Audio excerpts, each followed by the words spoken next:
This video is brought to you by Ageless Geeks.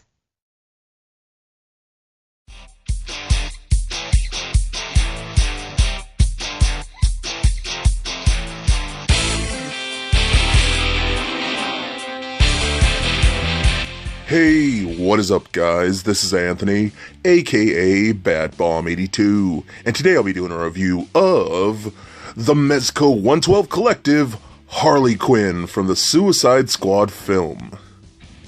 Now, taking a look at the front, we can see that the figure is in a red box with the Suicide Squad logo at the center. We can also see Harley Quinn's name at the top. Turning the box around, we can see multiple images of the figure with her different interchangeable parts and accessories. So with the box out of the way, let's crack this figure open and see what we have inside.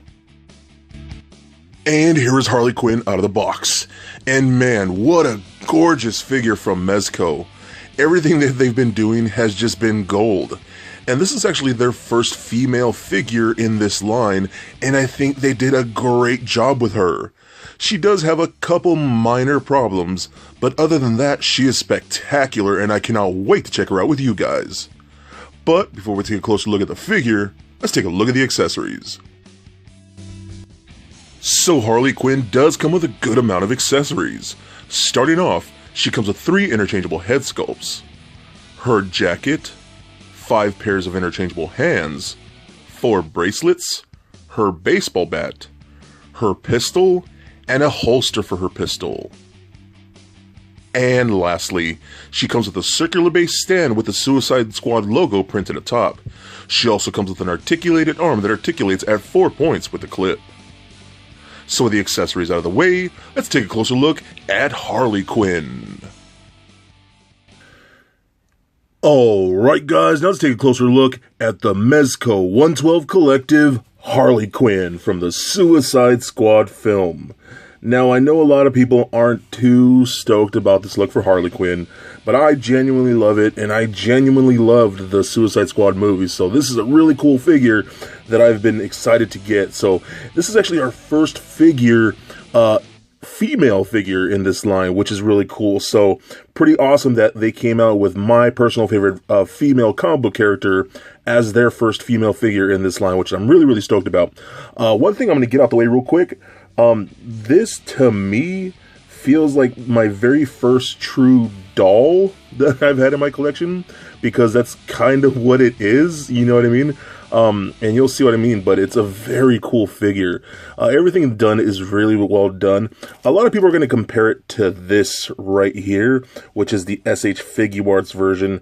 Now, both these figures are fantastic. I love them both for so many different reasons. In my opinion, though, the SH Figuarts is just a little bit better because, for one thing, the head sculpt actually looks more like the actress and whatnot. Things like the holes in the shirt right here on the SH Figuarts, where there's nothing over here on the Mezco. And then, I mean, let's be honest, that's still the best booty in action figure history, right? So, but overall, again, both are great figures, but I think the SH Figuarts takes it just by a little bit. But the Mezco one is amazing. Absolutely love this piece. So again, all the head sculpts are fantastic. Really cool looking. The soft goods are really nice. Her little booty shorts there, the jacket, even her stockings. You can even see her tattoos under the stockings, which is really cool. These high heel Adidas shoes that she wore in the movie are just really well done. Lots of great paint detailing in there. Just looks fantastic. This is a separate piece right here, so you can articulate the heel a little bit better, so that works out very nice. You guys can see the back. That's my only real one of those few minor complaints, is that the back of the stocking, like that, kind of bulges up in the center like that. So you can see that seam line, a little too thick in my opinion, but it's not terrible. But you can see the jacket. Look at the detail in the jacket. That is an actual soft goods jacket that just looks fantastic. I mean, that's like it's the actual jacket she wore, just, you know, scaled down, but very cool. So the jacket itself is removable. So we're gonna take off the hands like so. Those are just on standard peds. You could just pretty much interchange those with any hands, and we're gonna actually pop off the head here. So we're going to pop off this header here, which is the standard head that comes in the box. And then we're going to pull the arms back, and we're just going to slide this off right there. And you can see it's literally just a soft goods jacket, which is pretty awesome. I love that a lot. Then you'll see her look right here. So she's kind of bare. You can see the pudding little choker right there, and Daddy's little monster on the shirt. All very well done. So now we do have a couple other heads. We have this one right here, which is really cool. Looks like she's blowing a piece of bubble gum, which is awesome. And the bubble gum is in a translucent plastic, which is fantastic. But I'm going to put this one on her, which is the more like big smiling face, which I think screams Harley in my opinion. So I think that looks very, very cool.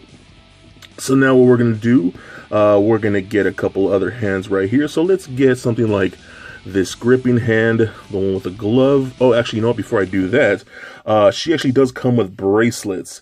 Now, the reason I had the bracelets off, it's almost impossible to slide the arm through the jacket sleeves right here with those bracelets on. So whenever you're interchanging that, you're going to want to take those off. So as you can see, she comes with some little spike bracelets. So I'm going to put that on like that. And then, let's see, I'm going to get this one right here that says Sir. I'm going to put that on like that. And then I'm going to put the hand on like so. And the hand's going pretty good on Mezco figures. I love how they design it. So let's see, you can see now she has her bracelets for that. So I'm going to do the same thing for this one. Careful with the decal for her wrist tattoo. If I could get my camera to actually focus. Is it going to actually focus? No. You can kind of see right there. The decal is semi-peeling from me putting on these bracelets. So just be very, very careful. And I'm going to put this one on over her, just like so. And then I'm going to get the trigger hand right there, because we're going to show off her gun in a sec. So now she has her bracelets on. And that's just kind of a different look for her now. You know, with the little, more like a baseball tee. Again, her bracelets, all looks really good. It's really cool, because even through the shirt, I don't know what's putting on camera, but you can actually see like looks like she's wearing a bra. So I hope this isn't awkward, but it's really just a painted bra like that all the way to the back, which looks very cool. Even right here, you can see her stomach tattoos like that on her stomach, which is very nice. Nice detail to all of that. Very, very cool. Again, all the tattoos, you can see she kind of has a tramp stamp back here. I mean, really lift the shirt up, and you can see the tattoos back there. Very, very nice. And you can kind of see her, kind of the way the bra looks through the shirt. I think that's a really cool attention to detail what they did with that. So very, very nice. She also does come with this holster for a pistol, which is very cool. That's in a nice gloss black with some gold rivets and whatnot. This just slides on fairly easily for the most part. You just pull the arms back like that, and you can just slide them on around here, like so. Let me get that right there. And we put this over here like that, and then we go like that. There we go. All right, very, very cool. It does have a peg right there. You can just unpeg. They actually make it a lot easier, but I really don't like messing with those type of things. There's a little metal ring that holds right there. You can kind of see that.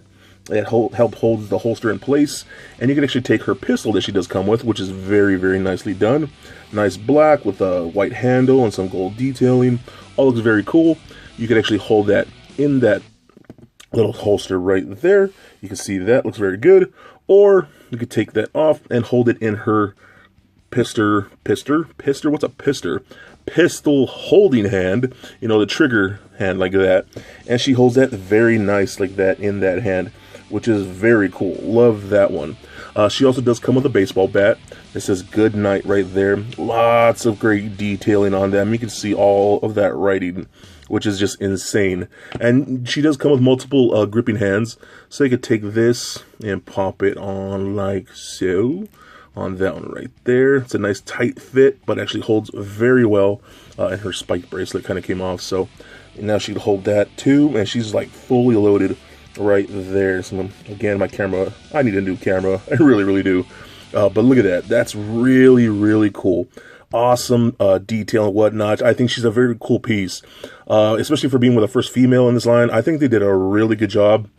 Hopefully they just get better and better from here on out. So very, very cool. Alright guys, now let's take a closer look at the articulation here. So it's actually pretty good considering the thin joints and whatnot. It actually works out very, very well. So the head is on a ball joint, does roll around like so. Anything you need to do does turn left and right, up fairly far, down pretty good. We also do get these right here, the hair, are on little pegs as you can see like that. So you can flip those around and rotate them. You do get some head pivot, which is very nice. Arms can go all the way up, do full 360 really. Go down. out about that far, and this bracelet came off like that. We get a single bend at the elbow, as well as rotation at the elbow. We get a swivel at the wrist, as well as a hinge at the wrist, and pretty much anything you need it to do, which is very nice. It seems like we get a ball peg, or it could be a double ball peg, right here in the midsection, into the breast area, and into her lower crotch area, so you get lots of good motion in there. Very, very nice. Does turn left and right, crunches forward about that much, back very far, which I think is pretty cool, and we pivot side to side quite a bit, which is very cool. It does still kind of bother me, like I know it does a few people, seeing that cut right there, just right across her stomach, which is a little weird. Kind of hope they fix that on future figures, because it kind of looks ugly to me. Then you got to kind of try and like hide it with the shirt or the belt or whatever, so a little disappointing right there. But hip joints can kick forward that much, back not so much. She can do the splits very far, which is pretty cool. We do get rotation on the ball peg, as well as a thigh cut right in there, so that's very nice. We get a single bend at the knee, as well as, it seems, is it rotation? No rotation at the knee. Since, like I said, this piece is separate right here on her heels, her Adidas heels, which I think is, again, very cool design. Allows you to point the toes up and down, like that. Rotate like so, and kind of a little bit of an ankle rock or so. Again, pretty decent articulation for their first female figure. Again, I hope they improve on that as time goes by, but I still think they did a very good job with what they have here. So overall, just another great figure. Again, I'm really excited that we're getting more females, or finally starting to get females, I should say. Again, hopefully they do more. I know we're getting Wonder Woman next. I know they've announced Catwoman, and that's just DC ones. They've announced no other females that I remember. So why not get some Marvel characters in there too? I think a Black Widow, maybe like a movie Black Widow, would be very awesome. Or maybe a Spider-Woman. I would totally buy a Spider-Woman. I think that'd be great. So if you can get this figure, I know she's not going to be in too much demand, but again, being their very first female figure in this line, I think she's pretty awesome. I'm a big, huge fan of the Suicide Squad film and the actress portrayal of Harley Quinn in this design. I think she's gorgeous. Again, a beautiful doll, so if you can get her, I highly suggest picking her up, because she is definitely a must-get. So for a quick size comparison, here she is standing next to a Marvel Legends Captain America figure, as well as a DCUC Batman figure. And for your Harley comparison, here she is standing next to the SH Figuarts Harley Quinn. And for your Mezco comparison, here she is standing next to the Mezco 112 Collective Joker and BVS Batman figures. And just for fun, here she is standing next to little Lego Bat Bomb. So there it is, guys, my review of the Mezco 112 Collective Harley Quinn from the Suicide Squad film. Now overall, I think this is another really great figure from Mezco. Considering it's their first female in this line, I think they did a magnificent job. Now she does have a couple minor problems, like the waist cut is a little awkward, and the bundled up knitting on her legs is a little awkward. But other than that, she is beautiful and an amazingly fun piece to pose around. I love her accessories and her soft goods. Her removable jacket and her head sculpts are all incredible. I think she would be a great addition to your collections. So for great deals, head over to agelessgeeks.com for awesome action figures like this and all the things you love. So please comment, like, and subscribe. Stay nerdy, my friends. Peace.